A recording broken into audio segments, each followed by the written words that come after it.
What is going on, guys? Welcome back to the channel. My name is Ben, and today I'll be reacting to the second trailer for Percy Jackson and the Sea of Monsters. Now, I really don't know what to expect for this trailer. The first one that we got was already really good. We had a first look at Tyson, and I think no matter how they're going to do a Cyclops, it's always going to look uncanny. It would be nice if he somehow looks better, but I'm not sure if you can make a Cyclops look better in live action. So I think I'm just happy with how they did him. I think he looks great. He looks accurate to the books. I think honestly, I kind of just hope we get more of him just to see him in the setting with the characters, and hopefully that makes him feel more like he's fitting in. I think just having the one shot of him in the trailer and just focusing on the eye thing, I think that sort of emphasizes his uncanniness because it obviously is highlighting the fact that they've got the Cyclops in there. I think all I want now is just more scenes with him just to get used to these Cyclops in the eye. Other than that, I'm just really excited to see what else they've got in this trailer. The Sea of Monsters was always such a favorite book of mine. I think I just love the setting, going into the ocean, dealing with the monsters there. And they really do quite a good amount of creatures in this book. And I think it's just the scale that I like as well, because eventually, of course, with this show, you're going to get to absolute gigantic creatures. Like Typhon, for example. When that thing shows up, it's going to be massive. And I feel like this is our first instance at looking at, I think, Scylla, and I can never pronounce the name of the thing, but the Whirlpool monster, those things are massive. And I can't wait to just see more of them and just get a good idea of the scale of it all. Then also one thing I'm kind of suspicious of for this season is the fact that we've had the casting for Thalia Grace for a while now. Talia, I don't know, I need to hear it to understand it. We've had the casting for a while, which is kind of unexpected because I would have assumed that that would be more of a surprise reveal for the end of the show. But they've just been promoting it quite a bit lately. If you don't know, I believe the actress's name is Tamara Smart, and I'm kind of just wondering if we'll see her in this trailer. And maybe she ends up having a more presence in this season than compared to the book. Because spoiler warning if you haven't read the books. Skip ahead if you don't want this. 3, 2, 1. The book basically ends with Thalia being revived and coming back. It's the last part of the story, yet they've been promoting the casting so much, it makes me think that maybe she'll have more of a prominent role in this season compared to the book. Which I honestly, it feels like a welcome change. Maybe it's just more in the aftermath of her being revived and we get to see her more. I don't know, but I almost half expecting to see her in the trailer as like a surprise or something. Or they're just saving all of that for the actual season. I'm not sure yet.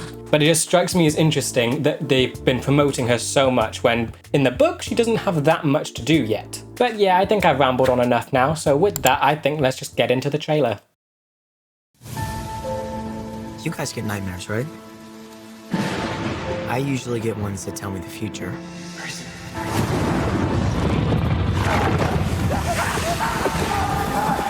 Wait, are we seeing how Grover gets captured?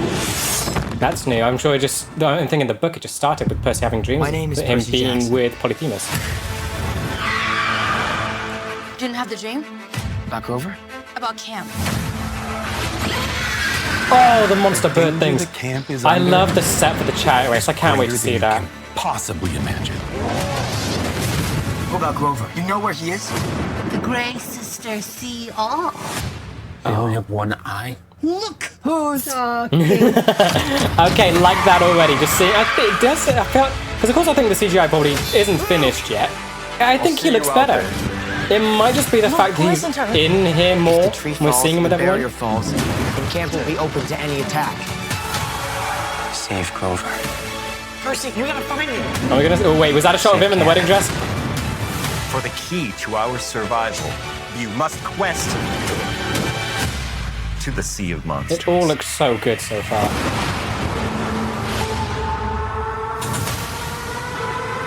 I really hope all those scenes on the sea are just big and expansive and epic. Ooh. And that should be Scylla, right? The one on the rock is Scylla. The one in the whirlpool is the... It begins with the chart. I can never pronounce the thing. Oh, wait, what was that? Was that a rock monster? That's what real heroes do. Oh, the guinea pigs. Kill the son of Poseidon. I really can't wait for this season. It gets darker, it expands the story and shows off the war more. First season was all about introducing the world. This is where it gets bigger. You can't give up on your family. Perseus. Don't underestimate yourself. I think he does look older, but it doesn't really, like, it doesn't make it that bad, does it?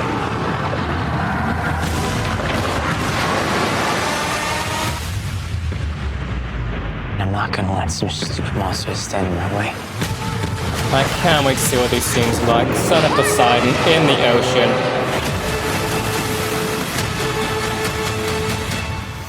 And no Talia, whatever how it's pronounced.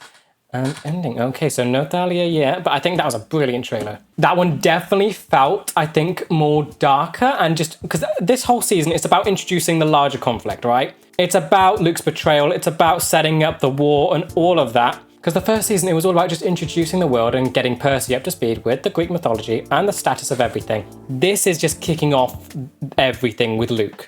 And I like that. I think the trailer does capture that quite well. We got a good few shots of him stabbing the tree, fighting Percy. So already it feels like that's setting up quite well. Tyson, I think, is definitely a standout for me in this trailer because he doesn't stand out, if that makes sense. The eye and the whole Cyclops thing, it felt natural, it felt fine. The CGI didn't look too glaring, it felt good. And I think that's just because we're seeing him more in the setting with everyone. They're treating it like normal. Because I think that as soon as you put focus on the eye, it makes it look weird. The fact that no focus was on the eye and the Cyclops stuff, it made it look better. I think the CGI probably has improved since the first trailer came out, so that already makes it look better. But it doesn't look as uncanny now. It feels like it fits. I loved all the shots of the monsters. Of course, I think we didn't get a good look. I do wonder, because I think the one thing I do like about the Sea of Monsters movie, I know that movie is not a good adaptation of the book at all. Like, there's so much wrong with it. But I think the one thing I do like is, I guess, just the grandeur of the scenes in the ocean, and especially Charybdis. I can never pronounce the name of the thing. I know how it's spelled. Charybdis, I don't know. I'm probably butchering it. But that thing always looked cool and epic. A giant sort of row of teeth in a whirlpool. That was awesome. We haven't seen that yet, and I hope that they're saving that, because I'm almost wondering, will they go away from that and go, because I've looked at pictures of like the Greek look of the thing, and it's like a giant creature.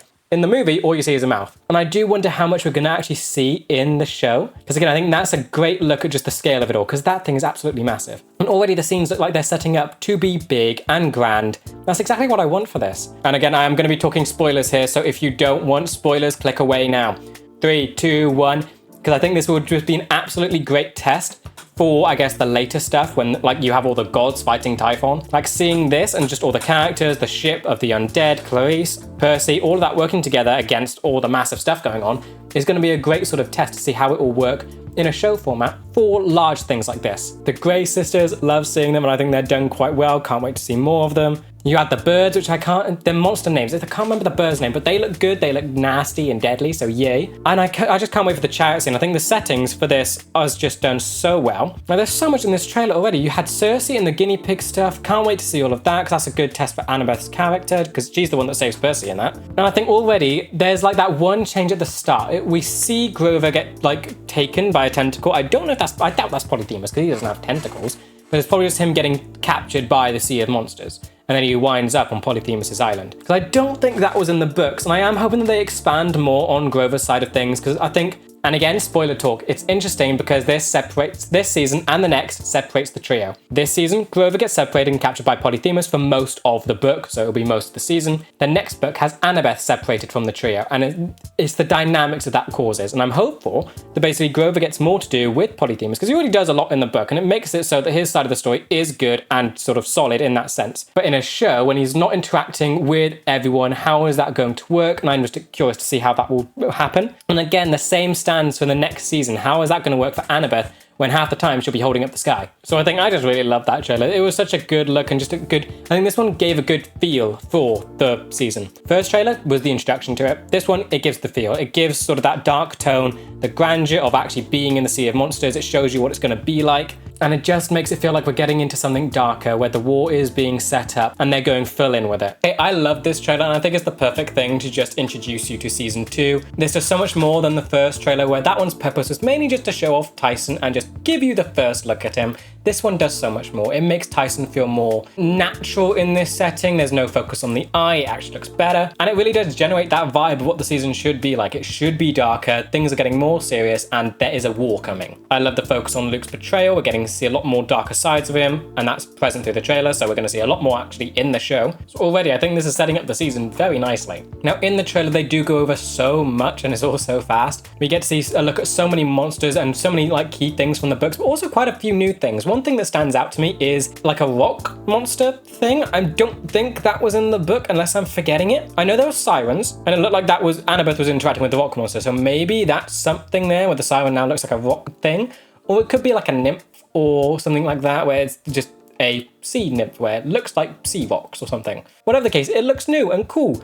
And I just like with this show that they do change things up from the books because it has the author so involved with it. Season 1, they changed things up and it worked to the show's benefit. Like the biggest thing was actually having Percy miss the deadline, which was such a huge deal and such a huge difference on the book, yet it still worked so well. So if they're going to take that for this season and maybe just add even more, I think that's just going to be great. And it's nice too because it's basically all we're seeing is just additions. I would say the only thing that was missing from season 1 was Annabeth's Fear of Spiders in, like, I think it was the latter half of the season. That was not really included, but I do know that they are planning to make sure that that's in this season or something. They haven't forgotten about it. They're not trying to exclude it. That was the only thing I think that was my slight fault with season 1, but the fact that they've already said that they're gonna fix it is awesome. So now it feels like with this season, everything should be there, but just more of it. And it's just fun to think about because it feels like the author is including everything from the books, but also adding stuff that they didn't get to include the first time around. It feels like it's a second go at rewriting the story and being able to fit more in. Now, I do think I saw one shot of Grover in the wedding dress. At least you had the shot of Grover, his face, and I think there was like straps along there.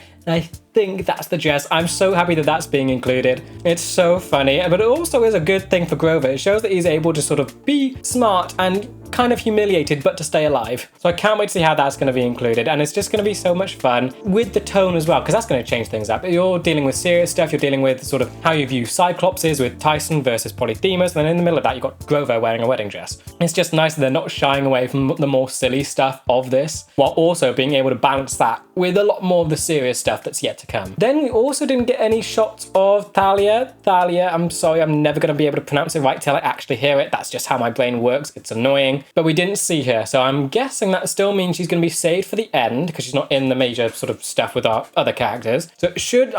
My theory is because we know that they basically changed things up. They changed the big ending for season 1, so they could easily change the ending of this season where she could be revived earlier and get more to do. It feels that way with how the actress is being promoted so much. Yeah, she isn't in the trailer. I do wonder what they're going to do with it. If anything, I'd say the safe sort of theory I have is they revive her, but then we just get more after that, more aftermath, dealing with things that just weren't included in the book. So just more of an ending. That would give the actress more to do, more time to just see her as Thalia, while also keeping in line with having to get the fleece back to revive her. I think season 1 just puts me so on edge now because I'm trying to think nothing is safe. Anything could change, but it's not really a bad thing. Like, what are the staples in the book that could be changed or tweaked to just create a different outcome for this show? Thalia's is the main thing, and that could be changed, make it be earlier, maybe it's later, who knows? You have Chiron coming to save the day. I feel like that's a big thing as well with the whole centaur thing. Maybe that's changed. Of course, we see, I can't remember the guy's name, the guy that can't eat food or drink water because it keeps disappearing. Chiron's replacement. He's there, so Chiron's story is still set. Like, it really does feel that nothing is safe. Anything could be changed, and it's just kind of fun thinking that, because you can't go into the show expecting it to be word for word like the book, and they're going to surprise you. But yeah, I think my hopes for this show is that it just goes into a darker direction. Like, this is the time to do it because you're introducing the war angle of everything. The first season is introducing Percy into the world and the audience themselves into this world, and getting him caught up to speed with it all. Now he is cemented in this world, he has an understanding, he's good, he's had his adventure, and now we get into the more betrayal angle, we get into more Luke stuff. This book always felt to me like a very much focus on Clarice and her stuff and what she's got going on. It really develops her character, so I'm really excited to see that. And I think mainly my hope is that it does justice to the book where the movie failed. Because of course, the movie franchise ended with this book. We know that season 3 has been greenlit and it is going forward, so at least we know the future of the show isn't riding on this season, but it still makes it such a good opportunity to continue developing the story and the world and just doing it correctly where the movie sort of didn't. Overall though, I think the trailer was so good. It nails everything it needed to do, especially Tyson. I'm not going to stop saying it. Tyson in this trailer was perfect. He doesn't have a huge amount of focus on the eye, you can look past it, and I think the CGI is actually better. It's just less noticeable and jarring, it feels fine and less uncanny. He just fits in there with all of our other characters. I think the best way to do it is almost not notice him being a Cyclops, because as soon as you notice it, it doesn't sort of fit well. But here, he's kept sort of with the character. He isn't in a huge amount of focus shots. Of course, he's going to get focus in the show, and that will be the true test, but the trailer keeps it good. It's not like they're avoiding him. He's included, and they do it in a way that makes him feel good and makes him feel like he's fitting in. There is no focus on the eye. The tone feels great and feels like how it should for this season. Things are getting darker. I love the focus on Luke and just what he's doing. It shows that this story is going to be very personal while the conflict is escalating. And then the teasers it gives for some of the most iconic scenes are just brilliant. The chariot race, I'm so excited for that. Like, of course, I want to see just the grandeur of the scenes on the sea with the ships and the monsters and all of that. I can't wait for that. But the chariot race, that's going to be amazing. And I love that we basically just get to see the set and a bit of the aftermath with the birds. I cannot wait to see that in action. But yeah, with that said, that does bring me to the end of this video. I hope you guys enjoyed. If you did, feel free to like and subscribe and let me know what you thought about the trailer in the comments. And with that, I will see you in the next one.